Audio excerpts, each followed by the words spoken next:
안녕하세요. 작은 새와 함께하는 바이블 스터디 354번째 시간입니다. 오늘은 Law of Divorce, 이혼법에 대해서 신명기 24장 1절부터 4절까지 함께 살펴보도록 하겠습니다. 1절과 2절입니다.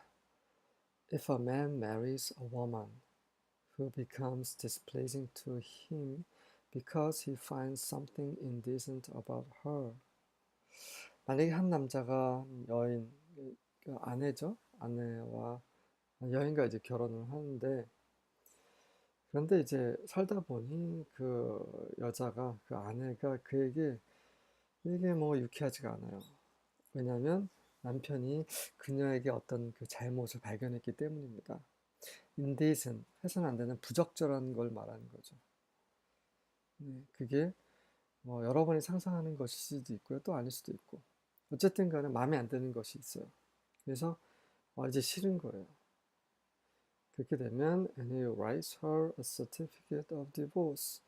그러면 남편은 그 아내에게 그 이혼장을 써줍니다. gives it to her and sends her from his house. 그래서 그 이혼장을 그녀에게 주고 집에서 내보내는 거죠. And if after she leaves his house, she becomes the wife of another man. 그리고 그녀가 그의 집을 떠난 이후에 만약에 그녀가 다른 남자의 아내가 될 경우에는 이라고 좀 되어 있어요. 네. 자, 뭐 상황은 이렇게 어려운 상황은 아니죠. 그 하나님은 이혼을 굉장히 싫어하시는데 남자가 잘못했던 간에 여자가 잘못했던 간에 더 이상 두 사람이 살 수 없는 상황이 돼버린 거죠. 예를 들면 아내가 이제 불륜을 저질렀어요. 다른 남자와 동침을 합니다. 그러면 이미 그 여자는 원 남편의 아내임을 포기한 거죠. 거절한 거죠. 그래서 이미 더럽힘을 이제 한 몸이 깨진 거죠. 남편도 마찬가지예요. 남편이 다른 여자와 이제 예, 그런 부적절한 관계를 맺게 되면 더 이상 한 몸임을 그 한 몸이 아님을 이제 선포한 거죠. 이제 그래서 더 이상 이제 같이 살 수 없는 경우에 이혼장을 써줍니다. 근데 이혼장을 써주는 것은 결국은 사람이 죄를 지어서 그렇게 되는 거죠. 사람이 하나님 앞에서 합당하게 살지 못하고 그 결혼이라는 제도를 거룩하게 지키지 못했기 때문에 벌어지는 것이 이혼장입니다. 어쨌든 그렇게 해서 이혼을 하게 되고 그리고 이 여자가 재혼을 합니다. 3절과 4절입니다. But if the second husband also turns against her and divorces her, or if he dies. 하지만 그 두 번째 남편이 또 그녀를 싫어하는 거예요.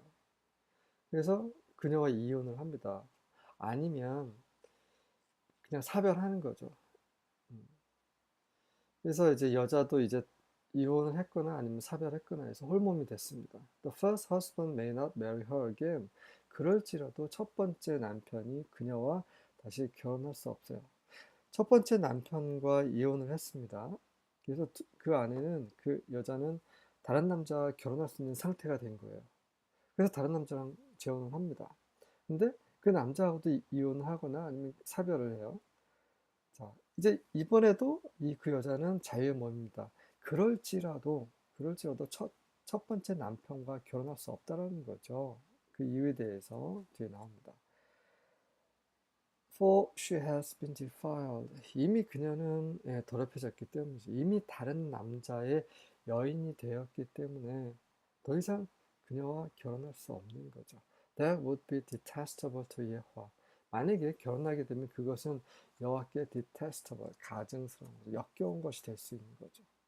You must not bring guilt upon the land Yahweh your God is giving you as a special possession. 너희는 여호와 너희 하나님께서 너희에게 특별한 그런 소유로 주시고자 하는 그 땅에 그런 죄를 가져와서는 안 된다. 자, 첫 번째는 이제 결혼에 대해서 말씀드리면 사람이 원하는 대로 할 수 있는 것이 아니라는 거죠. 결혼 함부로 할 수 있는 게 아니에요. 근데 남자 입장에서는 여자가 예, 부적절한 그런 관계를 다른 사람과 가졌다고 하면 억울하잖아요. 같이 살고 싶지 않을 거잖아요. 여자도 마찬가지고. 남자가 이런 잘못을 저질렀을 경우에 여자도 그 남편하고 같이 살고 싶지 않을 것입니다. 어쨌든 간에 누가 됐든 간에 첫 번째 잘못을 저지른 것, 그 자체가 잘못된 거고요. 음. 그래서 두 사람이 이혼한 거에 대해서는 어느 정도 하나님께서 배려해 주셨습니다. 허용해 주셨어요. 그런데 나중에 또 마음이 변해서 또 다시 다른 남자의 아내가 한 번 됐던 아내와 또 결혼한다라는 것은 정말 있을 수 없다라는 거죠. 사람 마음대로 이렇게 생각할 수 있어요. 아, 뭐 어쨌든 하나님은 그 한 몸을 이루라고 하셨으니까 옛날 여자를 용서하던가 아니면 뭐 다시 그 옛날 여자를 뭐 가엾이 여기거나 아니면 다시 좋아하게 된다거나 다시 사랑스러워진다거나 해서 느끼는 대로 우리 감정대로 우리 생각대로 할 수 있는 그런 것이 아니라는 거죠. 온 세상의 통치자는 하나님이십니다. 그리고 온 세상은 그분의 법대로 그분의 말씀대로 지금 다스려지고 있어요. 근데 사람은 그 안에 죄의 본성이 있어서 자기 마음대로 하고 싶어 합니다. 하나님의 법을 무시하고 그분의 율법을 불법으로 만들어 버리고 하나님을 싫어하고 자기 마음대로 하는 거죠. 그런데 죄의 본성이 그 안에 있더라도 마음대로 해서는 안 된다는 것을 경고하시는 거죠. 너희들이 마음대로 하고 싶겠지만 마음대로 해서는 안 된다는 것입니다.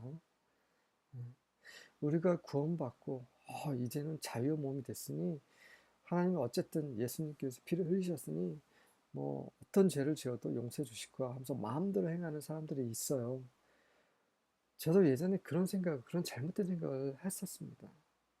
근데 그거 정말 잘못된 생각이죠.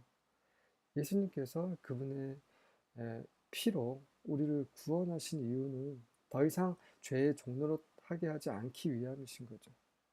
근데 여전히 죄의 종로로 하게 되면 그 이후에 우리가 받을 심판은 너무나 무겁고 두렵습니다. 그것을 이제 경고하시는 거죠. 절대로 가난 족속이 한다거니 그들은 자기 내키는 대로 행했지만 절대 너희는 그래서는 안 된다라는 거죠. 음. 하나님의 법은 절대로 한 점, 한 획이라도 그냥 땅에 떨어지는 법이 없습니다. 다 이루실 거예요. 그래서 우리는 그냥 단순하게 성경 공부 조금 하고 그냥 뭐 일주일에 한두 번 교회 나가고 또 교회 봉사도 좀 하고 아, 이러면 되지. 너무 깊이 있게 관여하지 마. 그리고 그냥 그 정도였으면 됐으니까 또 네가 편한 대로 세상에서 살아. 이렇게 생각하시는 그리스도인들은 정말 주님 앞에 비추심을 받으시고 다시 한번 빛 가운데서 하나님이 기뻐하신 뜻이 무엇인지 그분이 우리를 구원하시고 우리 안에 성령을 보내신 그 이유가 무엇인지 여전히 예수님께서 하나님 보좌 우편에서 대제사장으로서 우리를 간구하시는 그 이유가 무엇인지 다시 한번 돌이켜 볼 수 있는 시간이 되시기를 바랍니다.